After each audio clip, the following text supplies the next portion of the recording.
The NHL hopefully set to return. I hope no speed bumps come in between now and the restart. But obviously it's an interesting time for all athletes of all sports. Tony DeAngelo is one of the top defenders in the league from the New York Rangers, and he is set to join us here on the Sports Bash. Now, Broads, he's getting into the podcasting world too. Absolutely. Watch Your Tone podcast. It's magnificent. He brings on some great guests. A couple teammates were on last show. Kenny Albert's on the show as well. So, yeah, nice crew. So that means he's got a lot of technical knowledge. He knows what we're doing with the mics and everything here? Well, I might have to help him out with that part of things. All right, Tony DeAngelo joins us now here on the Boardwalk Honda Hotline. Welcome, Tony. What's up, man? What's up? Thanks for having me on. Yeah, man. So are you the technical brains behind the podcast? No, Broge is my technical brains. I still haven't even figured out how to get my mic into the iPad, so I finally got a computer. I should be good to go now. Now, is this something that during this, off-time quarantine you decided, are you that bored that I'm just going to start, or is this something that you've been thinking about doing? The quarantine helped speed it up a little bit. I don't know if I was ready to do it just yet, but the quarantine probably, sped the process up. But it was something I've been thinking about doing for a while. And I kind of got into it a little bit with the Rangers, with the hot takes and stuff they had me doing with the team. And I kind of enjoyed it, and the fans liked it, so I figured I might as well give it a shot. So what's, the last couple of months, I guess, been like doing? And you're hanging out like all of us, just kind of in limbo. But, has there been this feeling of I want to get back on the ice, or I'm not even sure if I want to get back on the what has gone through the player's mind through all this? Yeah, we were done March 12th. So from March 12th until probably the beginning of May, it was really strict. Nothing was open. There was nothing you could do besides almost stay in the house and do push-ups, sit-ups, that kind of stuff. So to be off the ice that long, I think kind of messed with some players a little bit. But, we're almost in July now, and guys have been able to get back on the ice. We kind of get back in that hockey mindset. And there's sort of a plan in place. So it's kind of put us in the mindset of, all right, we got to, when you have to be ready for. So it's easier to kind of get back in that zone. But the first 2 months were awful. You kind of felt as if, like you said, limbo. You had no idea what's going on, and there was really no plan, no updates because of what was happening. So now that at least we have something to look forward to, kind of helps us get back in the zone a little bit. What are you anticipating when it comes to playing with no fans? You score a big goal, it's a playoff game, you celebrate, and no one's there. What are you anticipating when it comes to that moment? You anticipate almost like the way it is. You ever have a real competitive scrimmage, I guess? I don't know. It's I guess it's a terrible way to describe it, but, the teammates, the only guys cheering are guys on your bench. They're clapping the sticks on the boards and stuff, so that's all you're going to hear. But I feel like playoffs, since we're going right into playoffs, regular season games today would have been awful if you had regular season ones with no fans and stuff. When you get right into playoffs, I feel like the players are so competitive once it starts, and there's, every game means something just like the regular playoffs would, so it's not going to be as exciting when you score, noise-wise and fan-wise and stuff. But I guess I'm assuming as a player, it's going to feel just as good scoring, and your teammates are going to be just as excited. But missing the playoff atmosphere is going to be big, but the competitiveness should pick up on the player side. Yeah, how much do the players even notice the fans during the court? I guess that's something that would be kind of neat to hear. It's while a game is in the heat of the moment, do you guys even kind of recognize that there's fans? A lot of times during a hockey game, it's pretty quiet in there when the puck's moving up and down. It's really when those moments when they score. But do you even actually, how much do you recognize the fans during the course of a game? Yeah, you know what? I was saying this a couple days ago on a Ranger interview. I've never got to play in the playoffs yet, so I haven't felt that playoff atmosphere, the crowds. But when you're playing a game, especially on the road, you feel it. For guys that come in and play us at the Garden, you feel the crowd kind of, if say you're down 2-1, you have a real good shift. The crowd's they push you, they could push you to keep it going. A goalie on the other team might have made a big stop, but the crowd pushes you and, appreciates the shift you guys had and the push you're making, and that helps you keep going. So without that, you got to find your own momentum, because crowds do create a lot of momentum, in my opinion. So it's going to be a lot different, but I think that professional athletes like us, we got to figure out a way to do the job and just do it ourselves. What's it like playing with Panarin and Zibanejad? These two guys are absolutely special, and I can only imagine when you give them the puck, you kind of know that you're either going to get it back or they are going to make a special play. So what's it like to be on the ice with them every single day?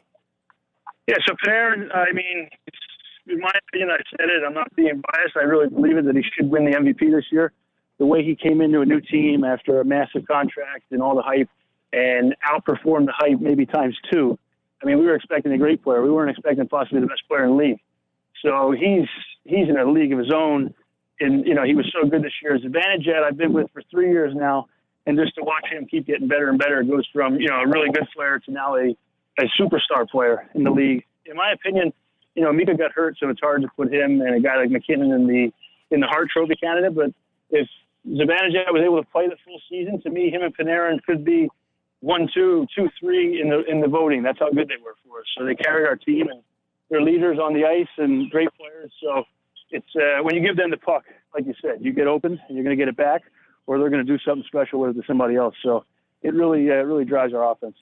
Tony DeAngelo from the New York Rangers is our guest here. Now, for the listeners out there who are like saying, hey, we're in Flyers country. What are you talking to a Ranger for? You're a local guy. You grew up in Washington Township, so there's probably people listening who are like, hey, I know that guy. Kind of tell us the history of growing up in Washington Township playing hockey and then, getting drafted in the first round. Yeah, anybody that would know me that grew up with me in Washington Township knows I was a diehard Flyers fan growing up. I went to every game I could possibly go to. I watched every game on TV. I was as big as a fan as you could be as a kid growing up with the Flyers. And, I looked up to all the players that played on the team, the Pronger and Forsberg, Roenick, all them guys.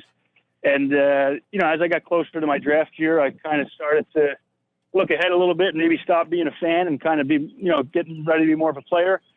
And my draft was in Philly. It was 2014. We were in Philly, and I was Flyers pick 17. And I was I was available for them to take me. And they passed me up for Sanheim. And after that day, I was my Flyer fanship was done. And I've said that many times to people, but it's just the way it was.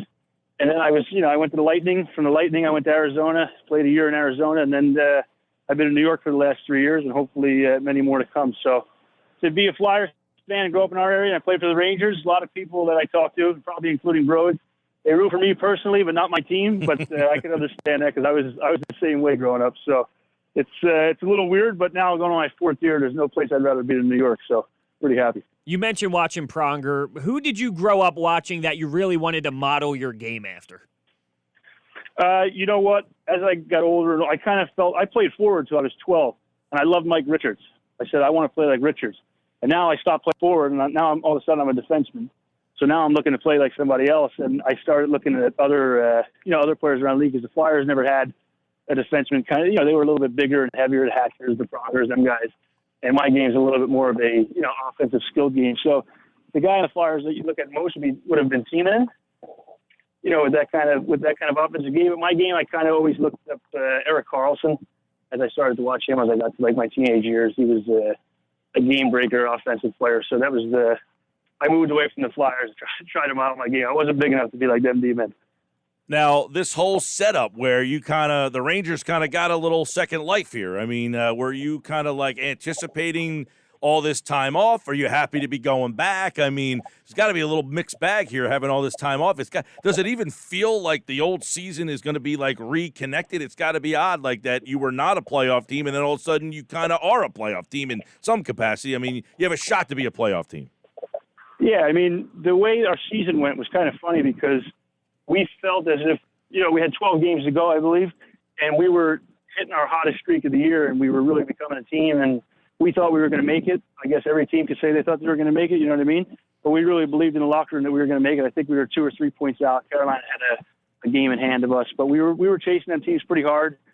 So we almost, people might disagree, but we felt like we deserved to get a chance to play in for it. And I think the NHL tried to do that because so many teams are so close. So now we got to go prove it, right? So we thought we deserved it, so now we got to go get in. But coming back after 2 months, it almost feels like a new season. I will say that. What are your thoughts on the draft lottery? A team that's in the play-in round has a chance to get the first overall pick. And if I read this correctly, you're playing the Hurricanes the first round, and you have their first-round pick. So no matter what, you guys have an opportunity. No. I'm going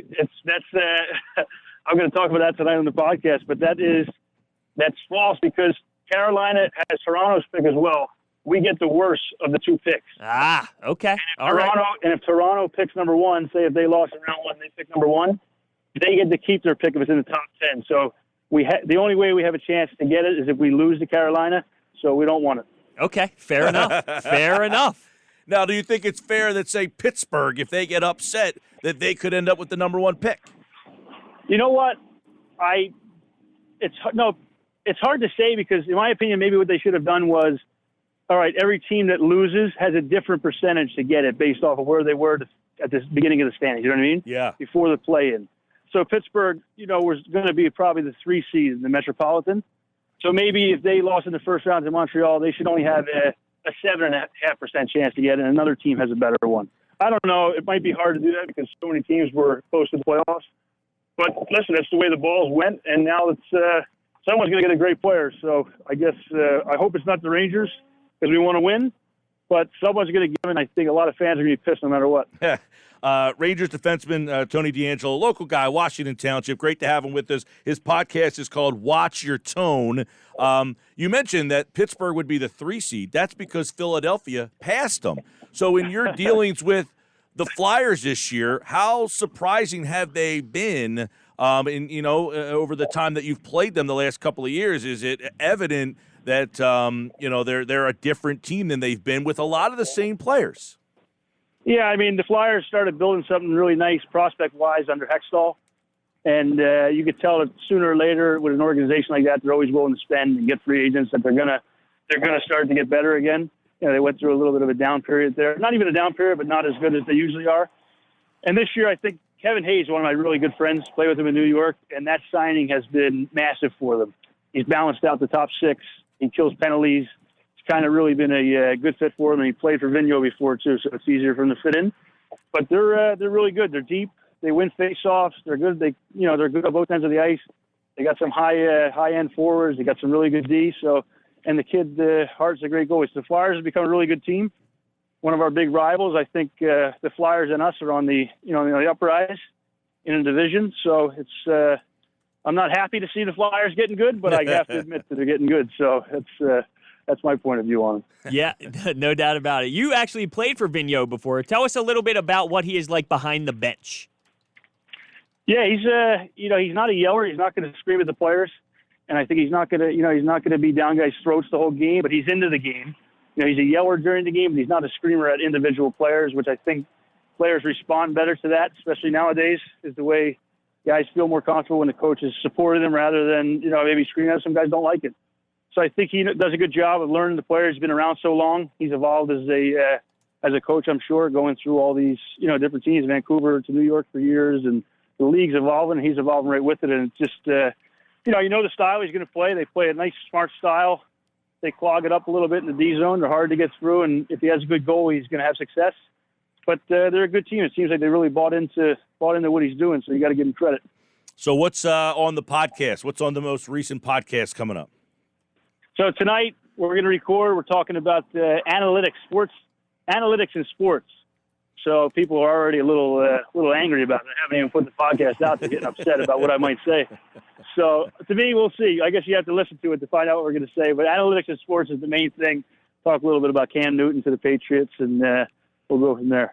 All right, the podcast is called Watch Your Tone. Tony DeAngelo from the New York Rangers.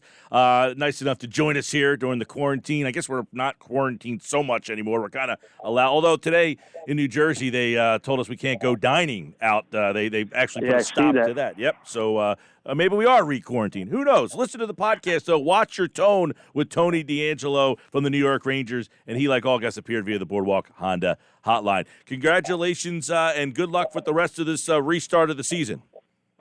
Thank you. I appreciate it. Thanks for having me on. Yeah, man. That was awesome. You hear kind of the whole part with the fans, I was kind of like, oh, that's like playing at the Barclays Center against the Islanders. Nobody there. Oh, okay. Could have took a shot at the Islanders there, huh? No, that's good stuff. They're an easy target, right? Yeah, absolutely it is.